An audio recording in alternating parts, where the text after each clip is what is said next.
Ternyata ini resiko gagal bayar di aplikasi kredit pintar di tahun 2025.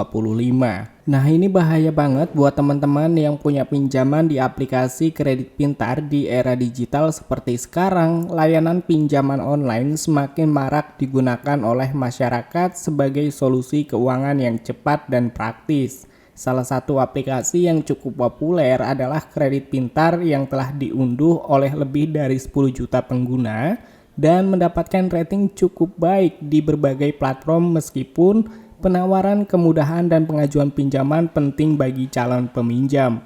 Untuk memahami resiko yang mungkin dihadapi jika mengalami gagal bayar ataupun galbay, sebelum membahas kita lebih lanjut mengenai resiko galbay, penting untuk mengetahui izin akses yang diminta oleh aplikasi kredit pintar. Nah, jadi pertama kali kalian mendaftar di aplikasi kredit pintar, biasanya aplikasi pinjol itu meminta akses seperti foto dan juga kamera untuk melakukan verifikasi KTP dan juga verifikasi wajah. Namun berbeda dengan beberapa aplikasi pinjaman online yang lainnya, Kredit Pintar tidak memiliki izin akses ke kontak atau ke galeri, sehingga yang pihak penagih akan mulai menghubungi 3 hari sebelum jatuh tempo pembayaran, dan ini terus berlanjut hingga 1 hingga 2 minggu setelah keterlambatan terjadi. Frekuensi dapat mengganggu aktivitas sehari-hari, terutama bagi mereka yang memiliki pekerjaan yang membutuhkan fokus yang cukup tinggi. Nah, untuk menghindari stres akibat panggilan penagihan dari debt collector aplikasi kredit pintar, beberapa orang memilih untuk tidak menjawab telepon dan tidak menanggapi. Dan yang selanjutnya, selain tekanan dan panggilan telepon, resiko lain dari gagal bayar adalah akumulasi bunga dan denda yang cukup besar. Namun, karena Kredit Pintar merupakan aplikasi yang aman dan terdaftar di OJK, ada batas tertentu untuk mengenai jumlah bunga dan denda yang dapat dikenakan sesuai dengan regulasi OJK. Jadi total bunga denda tidak boleh melebihi dari 100% dari jumlah pinjaman pokok.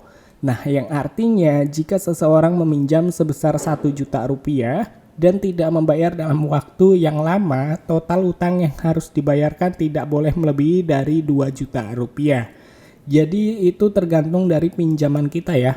Jika kita meminjam sebesar 5 juta rupiah dan untuk total bunga selama kita tidak melakukan pembayaran bertahun-tahun tidak akan melebihi dari 10 juta rupiah atau dari jumlah pokok pinjaman. Jadi pinjaman 5 juta dan bunga tidak akan melebihi dari 5 juta. Itu sudah ketentuan dari regulasi OJK, teman-teman. Dan itu sudah ada peraturannya.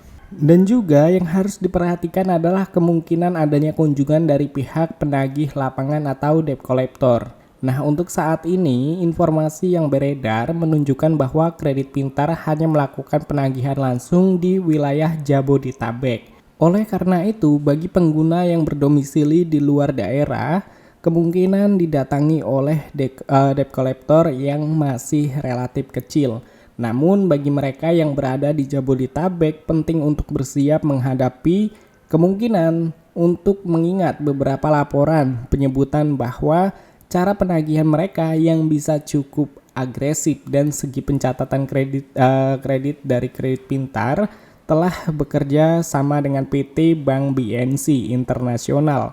Dan dengan adanya kerjasama ini, data itu meskipun belum langsung berdampak pada kredit atau kredit riwayat kita, tetap ada kemungkinan bahwa di masa depan riwayat gagal bayar akan tercatat dan berpengaruh terhadap kelayakan kredit seseorang di lembaga keuangan yang lainnya. Dengan memahami berbagai resiko, calon peminjam sebaiknya lebih bijak dalam menggunakan layanan pinjaman online. Pastikan untuk meminjam sesuatu dengan kemampuan finansial agar dapat menghindari berbagai konsekuensi negatif yang dapat mempengaruhi kestabilan keuangan dan ketenangan hidup. Jadi, buat kalian ya yang mungkin melakukan galbay di aplikasi Kredit Pintar dan mungkin wilayah kalian itu di luar dari Jabodetabek, ya untuk penagihan DC yang akan langsung datang ke rumah itu cukup rendah. Tetapi tidak memungkinkan juga untuk DC datang ke rumah karena ada beberapa juga DC sudah disiapkan untuk melakukan penagihan ke daerah-daerah kalian. Jadi kalian untuk mengetahui informasi apakah daerah kalian itu sudah ada DC-nya atau belum, kalian tuh bisa bergabung ke grup komunikasi yang melakukan galbay, entah itu di Facebook, WA, Telegram, dan lain sebagainya. Untuk apa? Untuk mengetahui informasi mengenai galbay. Ya sebenarnya kalau misalkan DC datang ke rumah, kalian cukup hadapi aja. Ya kalau misalkan kalian berani mengatakan kalian tidak bisa membayar karena baru aja di PHK. Kalau bisa kalian ya, kalau kalian ada keberanian, kalian bisa katakan aja, berikan aja saya pekerjaan maka nanti saya akan melunasi hutang-hutang saya. Itu adalah hal yang cukup berani jika kalian memiliki mental yang kuat dan kalian memiliki keberanian untuk mengatakan itu kepada DC yang berkunjung ke rumah kalian. Nah, jadi untuk sejauh ini juga yang melakukan gagal bayar di aplikasi kredit pintar ya tidak jauh-jauh ya. Untuk data itu pasti akan masuk ke dalam daftar hitam. Secara perdata memang kita masuk, tetapi secara pidana itu tidak ada teman-teman. Tidak ada orang yang tidak bisa melakukan pembayaran di aplikasi pinjaman online itu masuk penjara. Nah intinya kalian bisa menghindari beberapa konsekuensi negatif yang mempengaruhi kestabilan keuangan kalian sehingga kehidupan kalian itu bisa menjadi lebih tenang, lebih baik dan juga hilang dari pengaruh negatif yang ada di pinjaman online.